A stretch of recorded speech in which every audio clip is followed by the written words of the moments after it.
The Great Kapok Tree by Lynne Cherry, a tale of the Amazon rainforest.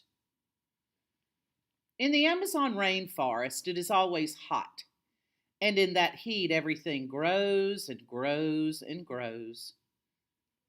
The tops of the trees in the rainforest are called the canopy. The canopy is a sunny place that touches the sky. The animals that live there like lots of light. Colorful parrots fly from tree to tree.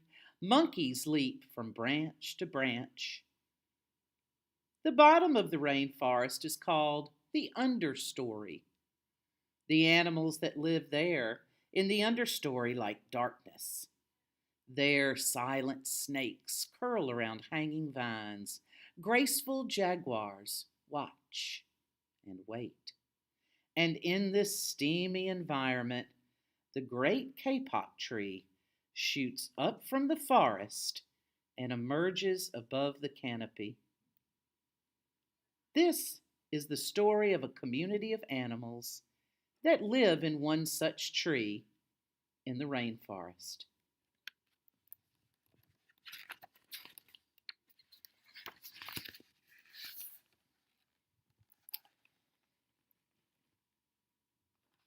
Two men walked into the rainforest. Moments before, the forest had been alive with the sounds of squawking birds and howling monkeys. Now, all was quiet as the creatures watched the two men and wondered why they had come. The larger man stopped and pointed to the great kapok tree. And then he left.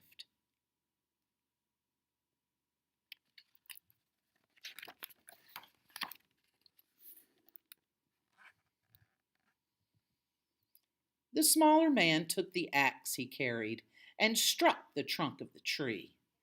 Whack, whack, whack. The sounds of the blows rang through the forest. The wood of the tree was very hard. Chop, chop, chop. The man wiped off the sweat that ran down his face and neck.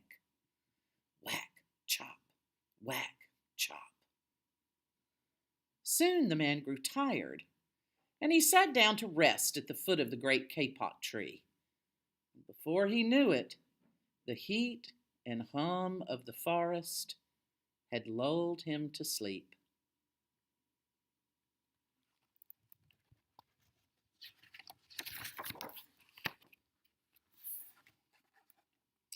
A boa constrictor lived in the kapok tree. He slithered down its trunk to where the man was sleeping. He looked at the gash the axe had made in the tree, and then the huge snake slid very close to the man and hissed in his ear. Senor, this tree is a tree of miracles. It is my home, where generations of my ancestors have lived. Do not chop it down.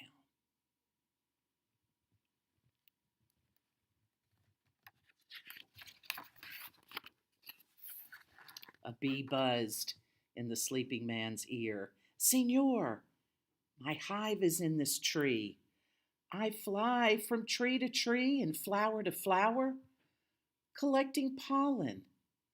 In this way, I pollinate the trees and flowers throughout the rainforest. You see, all living things depend upon one another.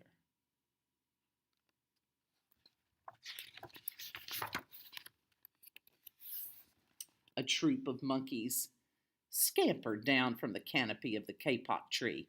They chattered to the sleeping man. Senor, we have seen the ways of man. You chop down one tree and then you come back for another and another. The roots of these great trees will wither and die, and there will be nothing left to hold the earth in place. When the heavy rains come, the soil will be washed away, and the forest will become a desert.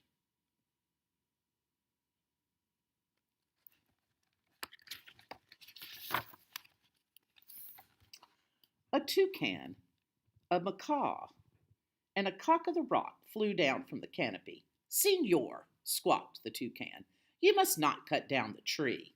We have flown all over the rainforest and seen what happens once you begin to chop down the trees.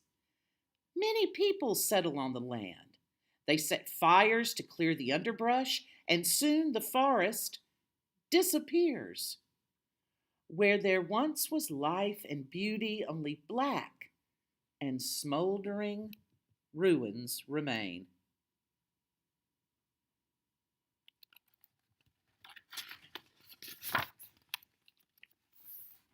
A bright and small tree frog crawled along the edge of a leaf, and in a squeaky voice he piped into the man's ear. "Senor, a ruined rainforest means ruined lives, many ruined lives. You will leave many of us homeless if you chop down this great kapok tree."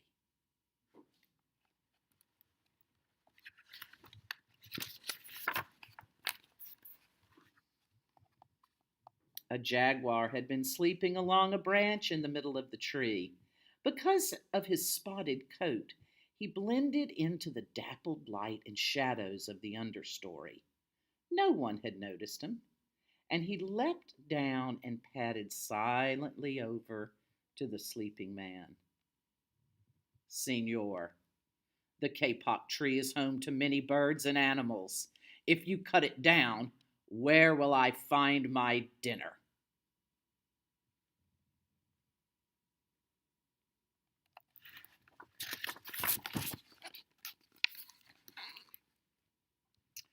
Four tree porcupines swung down from branch to branch, and they whispered to the man, "Senor, do you know what we animals and humans need in order to live? Oxygen. And senor, do you know what trees produce? Oxygen. If you cut down the forest, you will destroy that which gives us all life."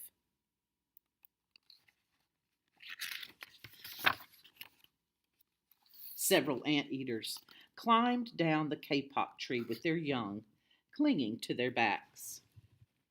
The unstriped anteater said to the sleeping man, "Senor, you are chopping down this tree with no thought for the future. Surely you know that what happens tomorrow depends upon what you do today. The big man tells you to chop down a beautiful tree. He does not think of his own children, who, tomorrow, must live in a world without trees."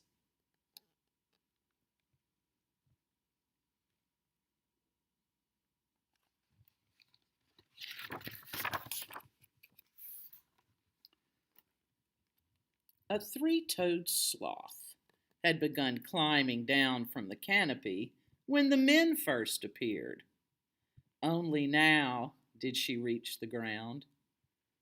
Plodding ever so slowly over to the sleeping man, she spoke in her deep and lazy voice. "Senor, how much is beauty worth? Can you live without it? If you destroy the beauty of the rainforest, on what would you feast your eyes?"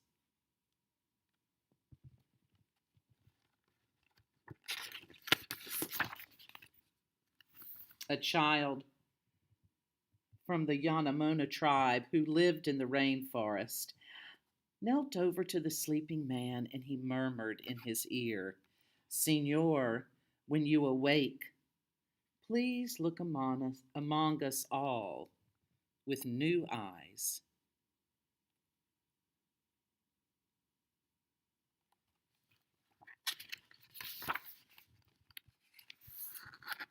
The man awoke with a start. Before him stood the rainforest child, and all around him were the creatures who depended upon the great kapok tree. What wondrous and rare animals they were.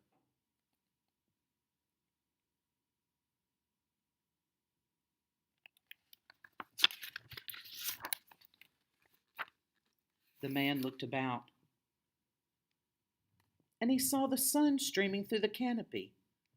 Spots of bright light glowed like jewels amidst the dark green forest.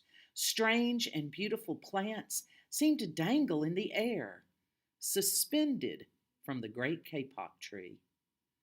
The man smelled the fragrant perfume of their flowers, and he felt the steamy mist rising from the forest floor. But he heard no sound, for the creatures were strangely silent.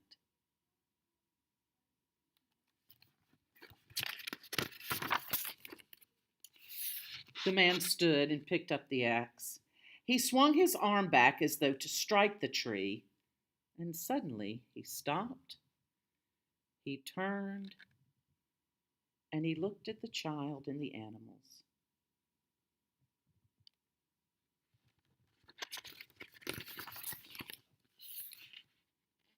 He hesitated, and he dropped the axe and walked out of the rainforest.